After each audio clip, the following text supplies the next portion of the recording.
big breaking news in the world of Parkinson's disease today, and to explain what is happening on the Hill in Congress right now is Ted Thompson from the Michael J. Fox Foundation, Vice President of Public Policy. Ted, welcome to this breaking news.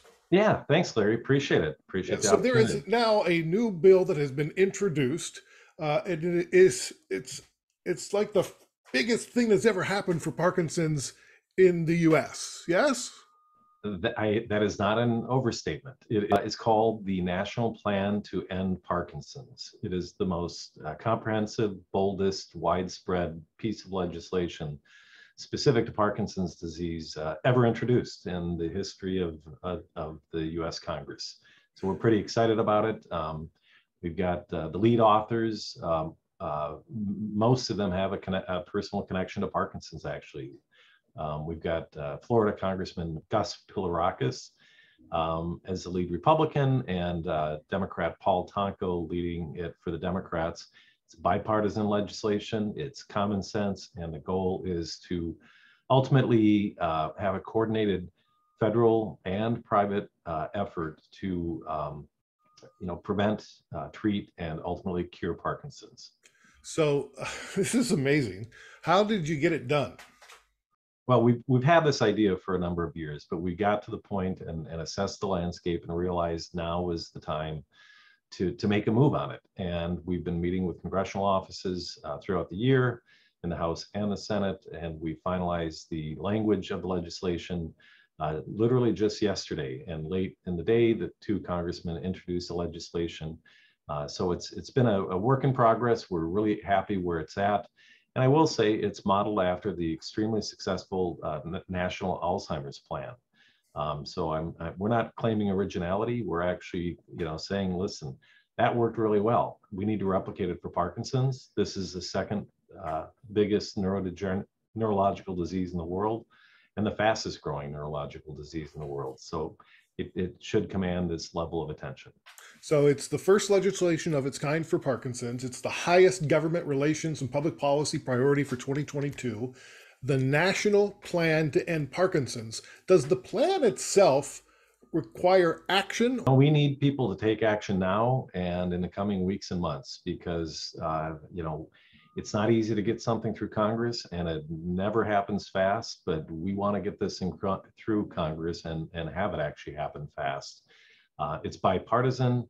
It actually costs no money, which is a big plus in the current environment.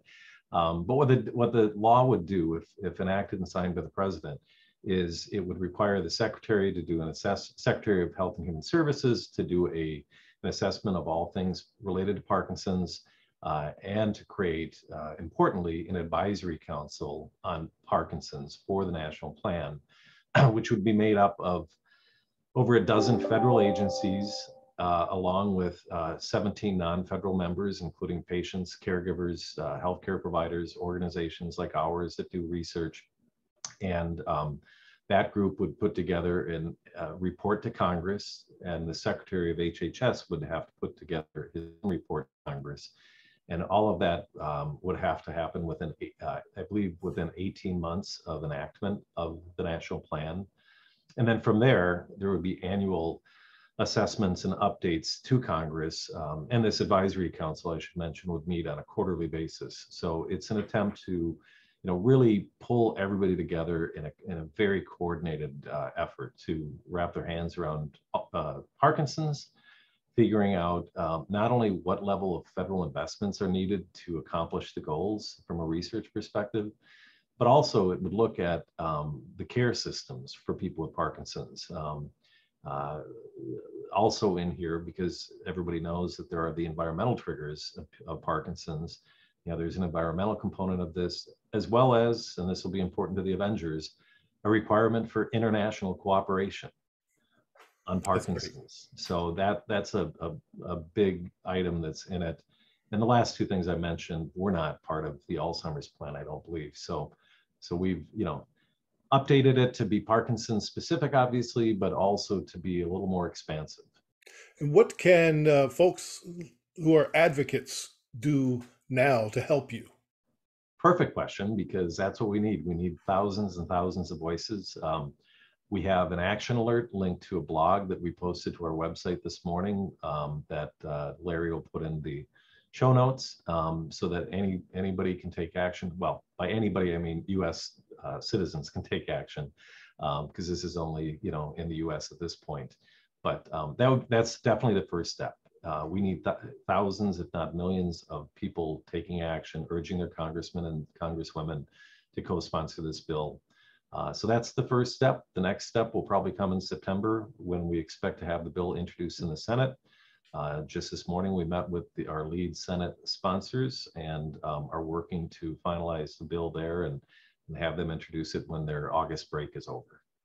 That is terrific. Great news. We'll put the links up there so people can read all about it and learn more about it and then take action so we can get this done. This is thrilling. I know your team has worked very hard on this. So congratulations on a big victory. Thank you, Larry. And let me say, while I'm at the Michael J. Fox Foundation, this is a Parkinson's community priority. Every Parkinson's organization that is part of the Unified Parkinson's Advocacy Council has been engaged on this. And we need all of them and every Parkinson's support group, everybody who knows someone with Parkinson's, or just would like to help cure the fastest growing neurological disease in the world, to take action. So we really hope to get a huge number of people engaged on this. Great. Thanks, Ted. Let you get back to running around and rallying those votes. Absolutely. Thank you, Larry. All right. Take care. Thanks so much. Bye.